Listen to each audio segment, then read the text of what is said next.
My story is simple and mundane, like all cheating husbands. When I was young, I liked music. Playing in a rock band. I took my future wife from one of my colleagues. In the band, I was infatuated with her. We dated for almost a year.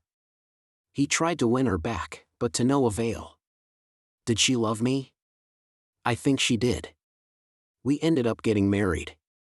When I was in my 4th year at university. My wife was a year younger than me. We lived with my parents. She came from a disadvantaged family. Her father died early. And her mother didn't have time for her. A year later, my son was born. I had financial problems as a student.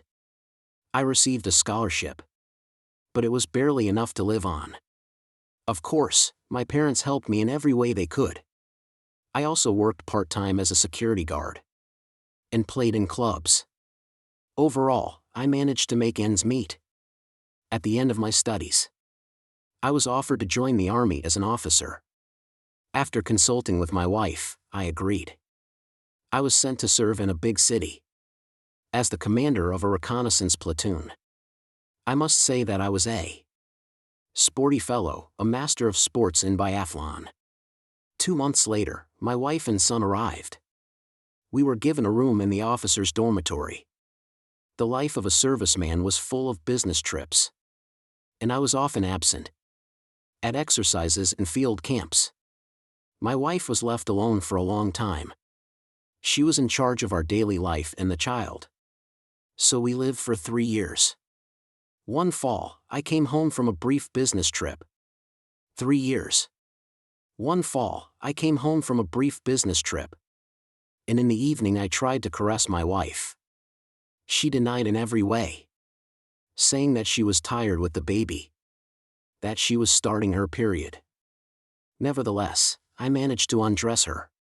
And saw numerous hickeys on her body. Not just one but many, all over her body. There were hickeys on the inside of her thighs. And even on her pubis. My wife started crying, she was hysterical. But I made her tell me what had happened. According to her, she had a mutual acquaintance. A fellow countryman. She invited him to the table. And then he suddenly moved with her to the bed. Where he started molesting her. And eventually, what happened, happened. He molested her. And in a fit of passion, those hickeys appeared. She claimed that there was no sex between them. That she came to her senses in time to kick him out. She told him not to touch her and not to embarrass her. That night I slept in the barracks. In the morning I found my friend.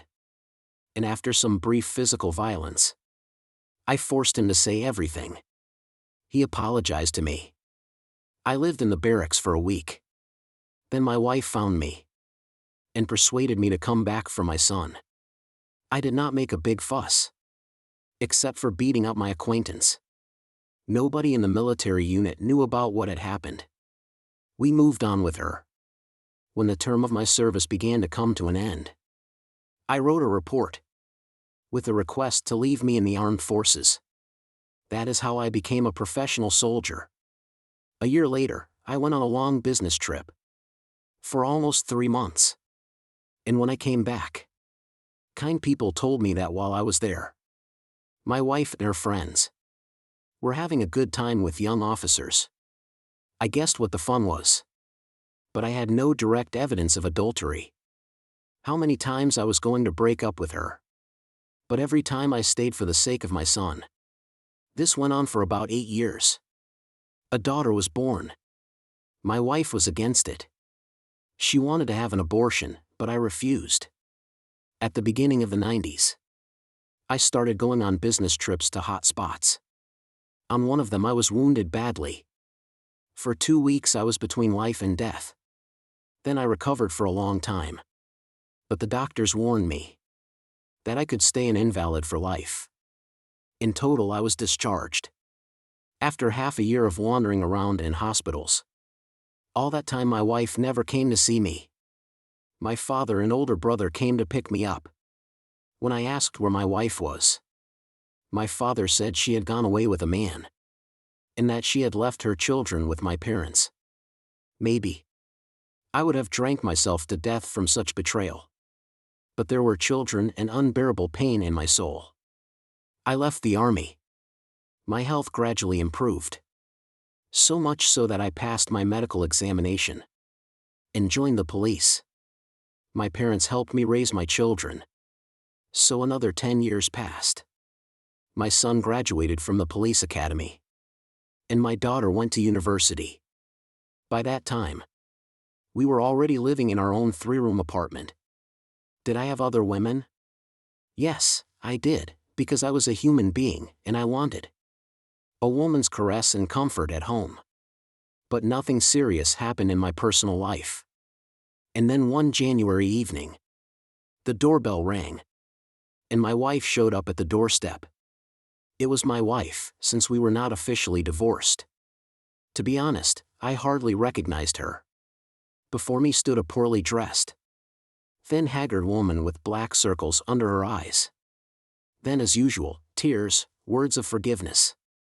I was a fool, I love only you and children, and so on. From her story, I realized that her roommate not only lived with her, but generously shared her body with his many relatives. In short, he made a sex slave out of her. They did not live long in the city, and he took her back to his homeland. During that time, she had 2 pregnancies.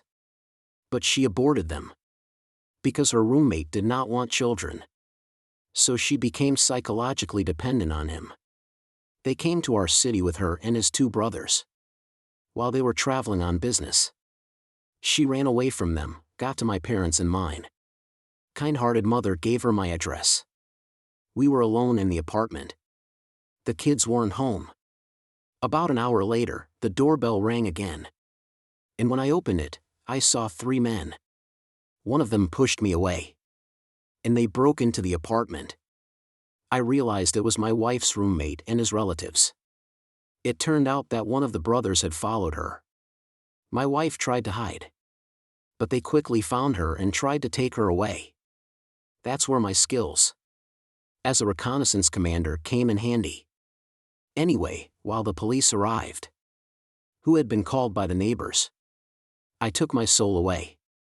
A patrol arrived, got the uninvited guests all tangled up, and brought them to the station. All except my wife. I confess, I felt sorry for her. I felt sorry for her, because I found myself loving her all the time.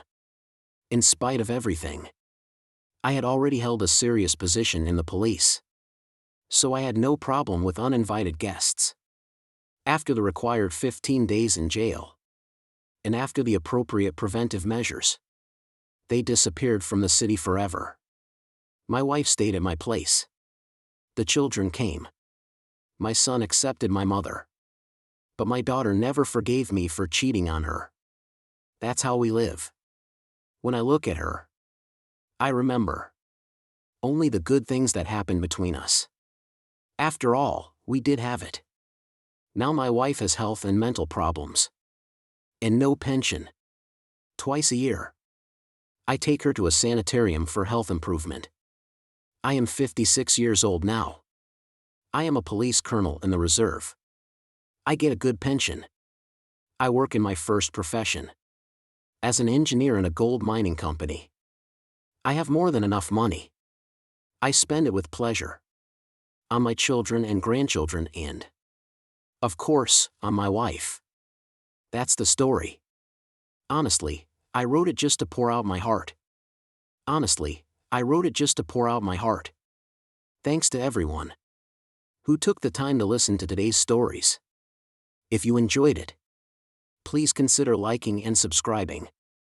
If you haven't already, feel free to share your thoughts on the events in the comments below. Take care.